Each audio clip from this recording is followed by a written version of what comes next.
Hi friends, ఈరోజు కారం పల్లీలు చేసుకుందాము. ఒకసారి ఇలా ట్రై చేయండి. డీప్ ఫ్రై చేయకుండా ఇలా చేయడం వల్ల హెల్త్కి హెల్త్ ఉంటుంది, టేస్ట్కి టేస్ట్ ఉంటాయి. సో దీనికోసం ఫస్ట్ కడాయిలో 2 టేబుల్ స్పూన్ల ఆయిల్ వేసుకొని పల్లీలను వేసుకొని మీడియం ఫ్లేమ్లో పెట్టుకొని కలుపుకుంటూ ఫ్రై చేసుకోవాలి. మనం డీప్ ఫ్రై చేస్తే ఎలాగైతే బ్రౌన్ కలర్ వస్తాయో సేమ్ అలా వచ్చే విధంగా కలుపుకుంటూ ఫ్రై చేసుకోవాలి. మీరు ఇన్ కేస్ డీప్ ఫ్రై చేసుకోవాలంటే చేసుకోవచ్చు, లేదు హెల్త్ కాన్షియస్ ఉంది అనుకున్న వాళ్ళు ఇలా కొద్దిగా ఆయిల్ వేసి ఇలా ఫ్రై చేసుకొని తీసి పక్కన పెట్టేసుకుందాము.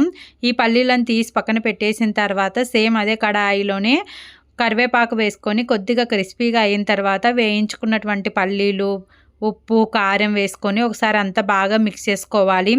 ఆ ప్యాన్ వేడికే మనకు ఆ ఉప్పు, కారం అనేది పల్లీలు అబ్జర్వ్ చేసుకుంటాయి. చాలా సింపుల్ కదా, టేస్ట్ కూడా చాలా బాగుంటాయి.